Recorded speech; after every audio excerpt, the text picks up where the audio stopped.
Hello everyone, how is it going? Now, in this video, I'll be talking about how we can avoid our way to recovery. We can escape our way to recovery. We can confess our way to recovery. We can take a shortcut to recover.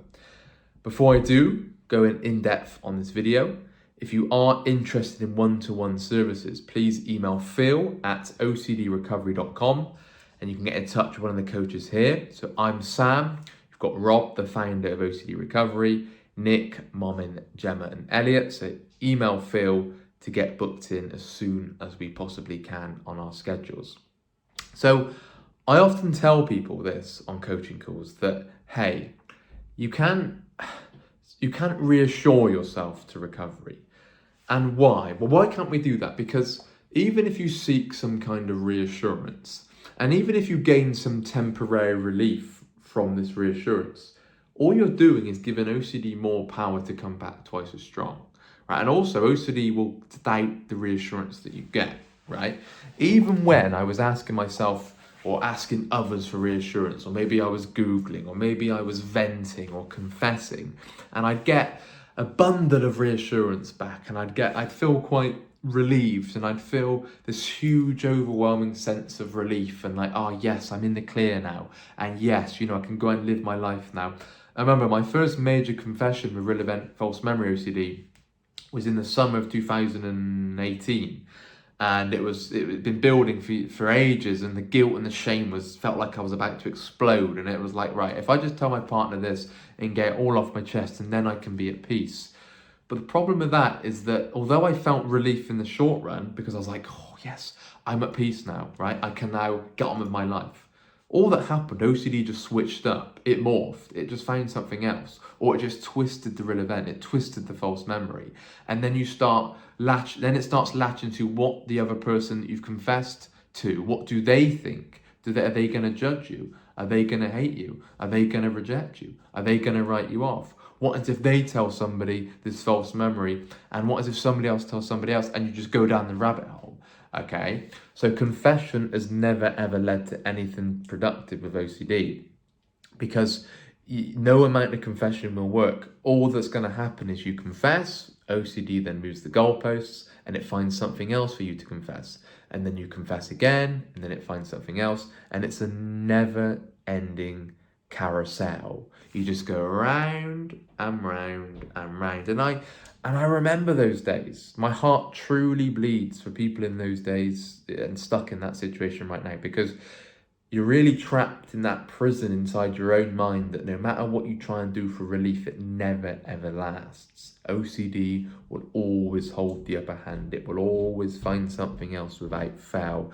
Even if you get relief temporarily even if it's just, let's say you had it for a week and you feel like, oh, I've nailed it now. I've had relief for a week. Don't worry, it will find something else. And you know that all too well if you suffered from severe chronic OCD. So if you are in that situation, it's very important that you reach out, because it doesn't just go by itself, remember. It's not like a common cold that just suddenly goes because you rested up and you took time off work and then you rested up and then it went. It doesn't work like that.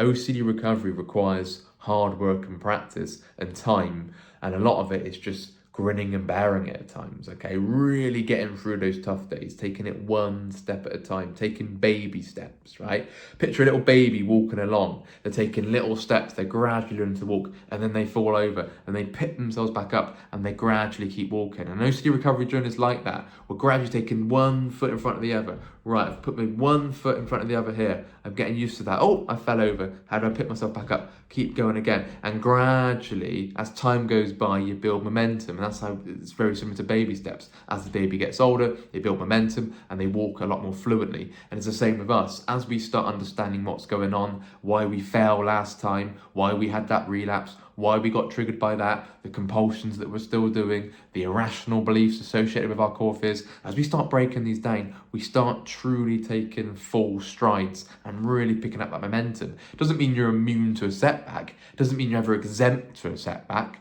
But if you don't take any, or don't reach out for help, or if you don't take any change in your recovery and just sort of stay doing compulsions, stay avoiding, stay confessing, stay seeking reassurance, you're going to find life very miserable, I'm afraid.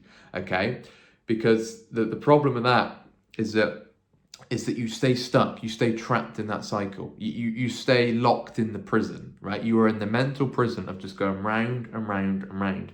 And you trade long-term recovery just for getting that short-term relief, short-term temporary relief. I've confessed, I got relief. I've sought reassurance, I've got relief. I've Googled this symptom, I've got relief, right? I've avoided this, I'm not as triggered, it's fine. But the next time you try and do it, it's going to be 10 times fucking harder because you've avoided it this time. Okay, so you've really got to ask yourself, what other options do I have?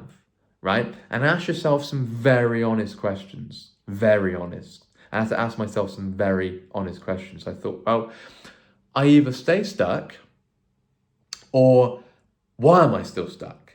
Right? That was an honest one. Why am I still stuck? Because when I was gradually, right, the problem was it took me ages to reach out for help, okay, because I was thinking, no, I don't need help. I used to see sort of mental health as a bit of a weakness, and it cost money. I didn't want to really go down that route because it was like, oh, I can get better by myself. It'll just go. Give it time, it will just go. The problem with that was that I just wasn't getting anywhere, and if anything, I was getting worse, because all I was doing was just seeking load more reassurance. I was doing all the behaviours that was actually fueling it all. I remember at one point in my phone notes I had, you've done nothing wrong, it's just OCD, it's just an OCD thought, you're a good person, you would never have done this, you're not your thoughts, this is all just OCD. And I thought, well, that would do it. I'll read it one more time, then it'll go in. This time it will go in. This time I'll confess, I'll get it all off my chest, and then that'll be it. Off I go, right?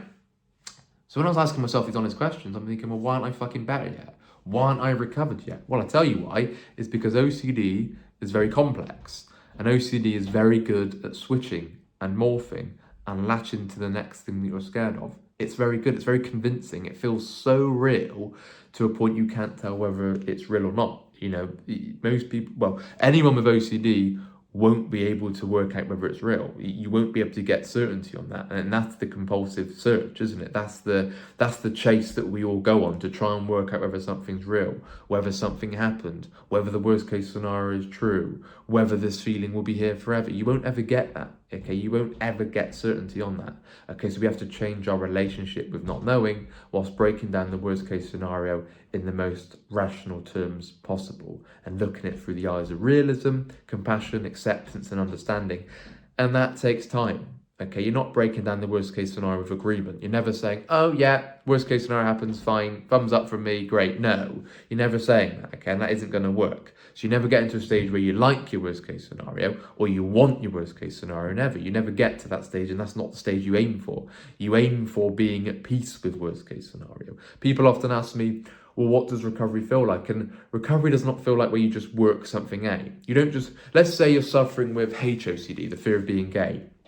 Now, recovery does not equal working out your sexuality. Recovery equals being at complete peace with your sexuality, no matter what, right? Not having the need to work it out, not having the chronic anxiety, the guilt, the shame, the panic, the depression around not knowing your sexuality. That's how recovery comes about, okay? You don't ever work something out, okay? You just get into a much better place with accepting the worst case scenario unconditionally, and you're not fighting it, you're not resisting it.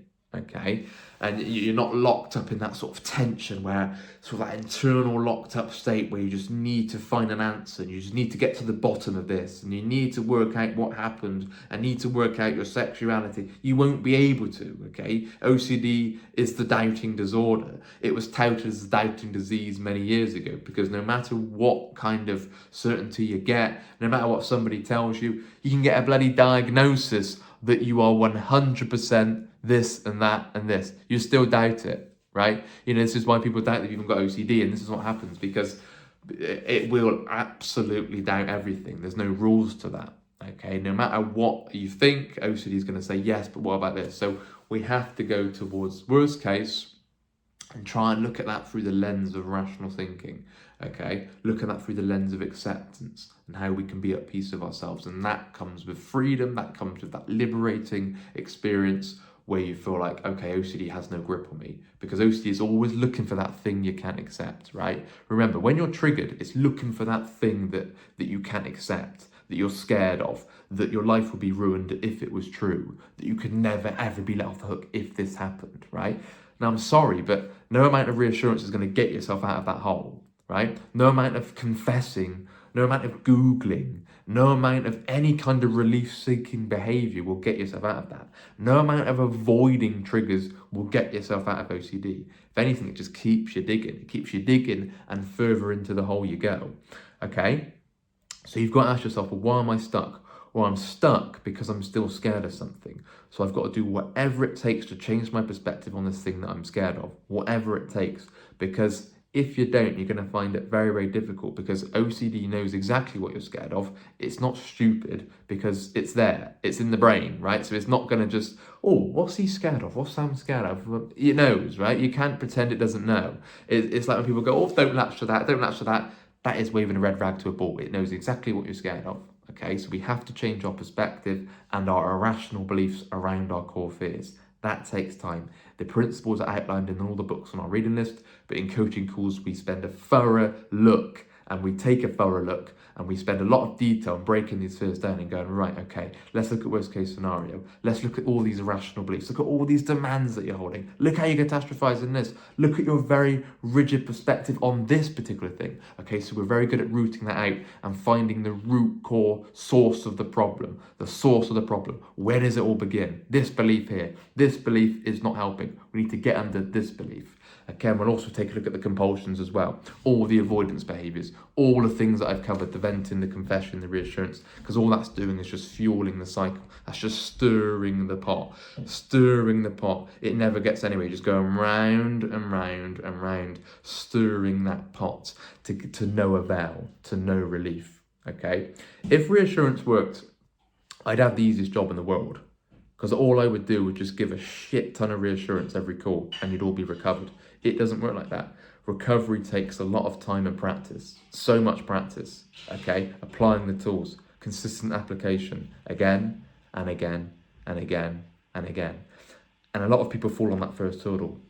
People go, fuck that, I'm not doing it. I don't have it in me. I just don't have the determination in me. I can't do it. And I say, but anything worth having isn't going to just fall on your lap. It isn't going to just happen to you, right?